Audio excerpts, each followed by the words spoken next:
Hey guys, in lieu of me being in class today, I am just going to run you through some of the slides and model how we approach a discuss question for this particular topic. So we are studying sanctions. You guys should be well aware by now that we've studied three types of sanctions: fines, community corrections orders, and where are you, imprisonment and imprisonment. Okay. We also understand that there are purposes of sanctions. The reason for giving a sanction to someone who's been found guilty of a crime. And these are to punish, protect, rehabilitate, denunciate, and deter. Okay, so today though, we need to go beyond explaining those purposes up to actually discussing the extent to which they achieve these purposes.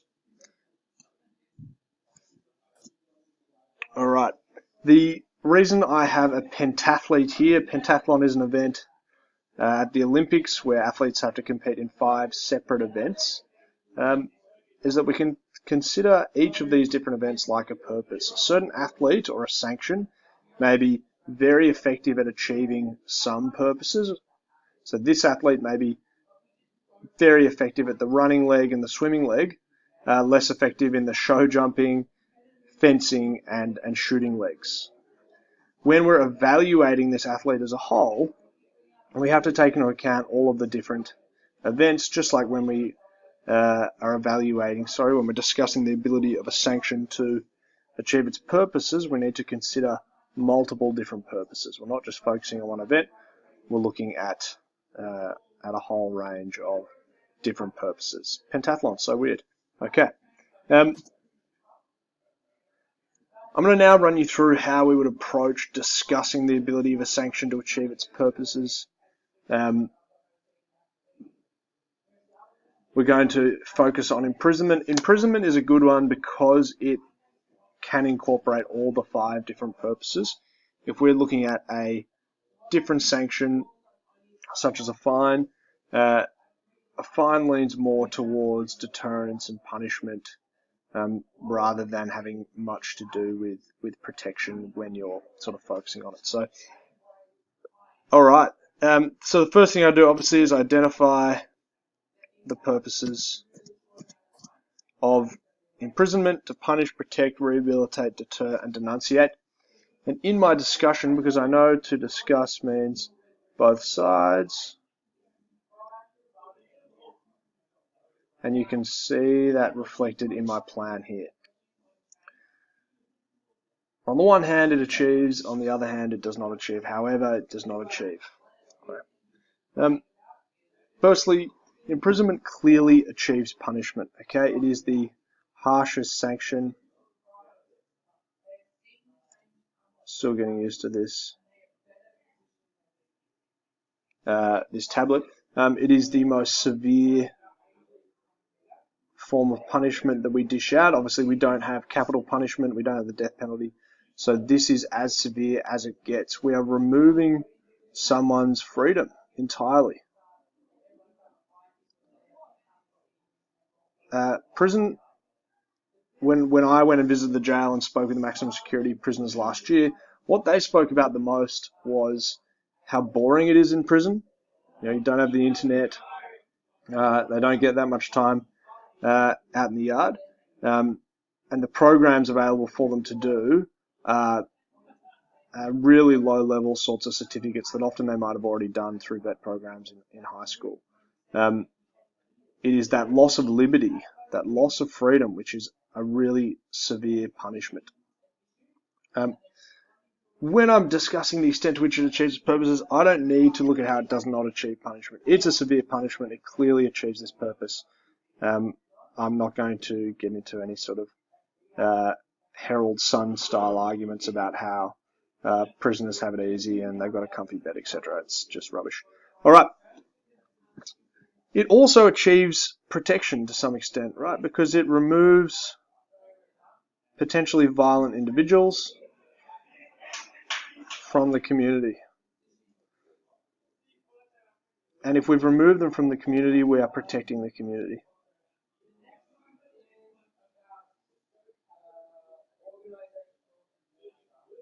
removes violent offenders from the community. These are people who judges have looked at in their sentencing and said it would be better if you were not roaming around the streets. We're going to remove your freedom and place you in prison. However, and this is going to come up a lot when we are discussing imprisonment, we know that prisoners, more often than not, will end up back in prison. So after they do their time, they will commit another crime and end up either back in prison or back in corrective services. This is what we call recidivism. This is a word that we're going to keep coming back to, recidivism. Okay, that's pretty sloppy. Recidivism, which means that if we are sending people to prison, we are increasing the likelihood that they will commit a crime again. So you can make a pretty strong argument that this doesn't actually protect the community in the long term, that you are increasing the likelihood of future crime and future harm to the community.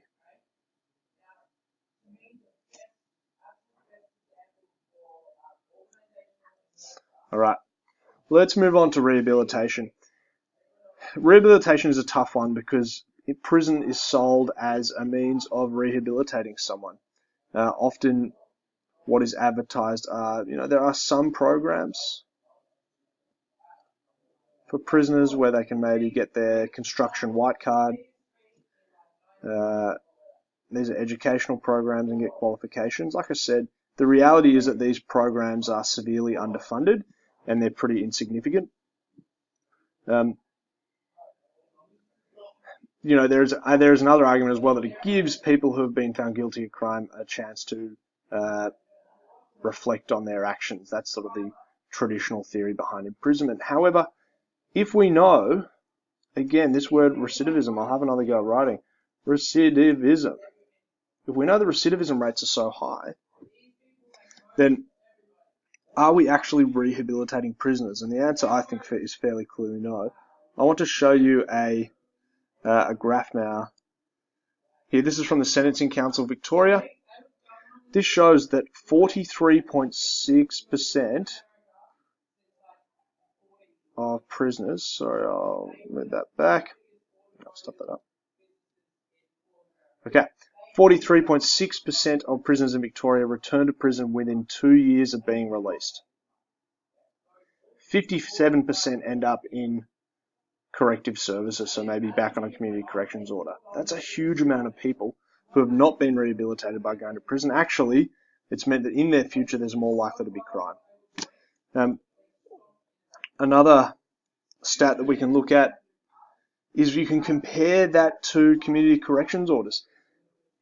With community corrections orders, 16% of offenders who completed a CCO returned to corrective services. So compare that to the 57% who return to corrective services with imprisonment. I think that's a real indictment on imprisonment's ability to achieve the purpose of rehabilitation, recidivism, and you can use that stat. So 44% return to prison within 2 years.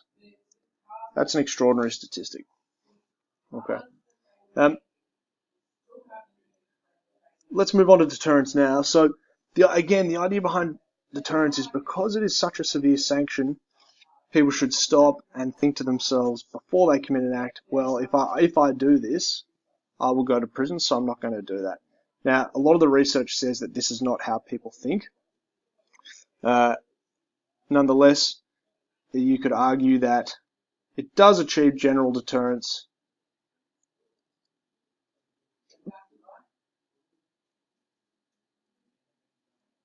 to some extent because it's so severe.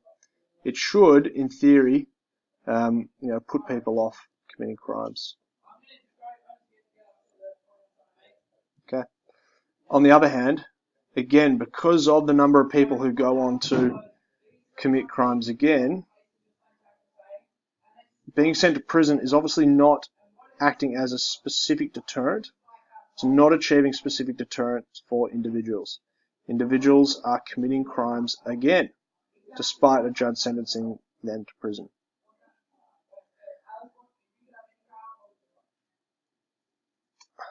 Crimes again. So it fails to achieve this purpose. Let's go to denunciation now. So denunciation is when the court send a strong message to the community which denounces or says that this behavior, this action will not be tolerated. Clearly, this achieves denunciation. Okay, it's a strong message. Sending someone to prison is a strong message to say, if you commit this act, you will receive this sort of sanction. Think about the cases that you hear in the media. Because they receive high media coverage, we can think about the one punch attack we looked at recently in class where Joseph Ismaili received 10 years and 6 months. Many people in our class were already familiar with that case. Part of the conversation around one punch killings has been the increase in sentencing towards these mandatory minimums of 8 or 10 years. Clearly, this is sending a pretty strong message that for this particular crime, the sanction will be harsh, and that says that this behaviour will not be tolerated. So we've approached this sanction, this discussion in its totality, and we've come up with perspectives on either side. When I'm answering this question now, I can turn these points into IEEs, and depending on the number of marks, I will choose these points. So let's say this was a 6 marker, which means I know I want 4 points that I support with detail. I might say, great, imprisonment achieves punishment. However, it clearly fails to, I think there's a strong point here, it fails to achieve rehabilitation, and it fails to achieve specific deterrence. Nonetheless, it is a strong tool in denunciation. So I'm going to build detail into each of these. Maybe I want to use something about protection as well just to support my answer, but I can pick and choose which I'm most comfortable with. So I've just modeled to you guys how to go through and discuss the ability of a sanction to achieve its purposes. We could swap out imprisonment for community corrections orders or fines. Moving on, there's another activity coming up where you are going to complete this process looking at community corrections orders. Okay. Important to note that this is exactly the sort of question that will come up in Year 12, so it's good to know for now. All right. Enjoy.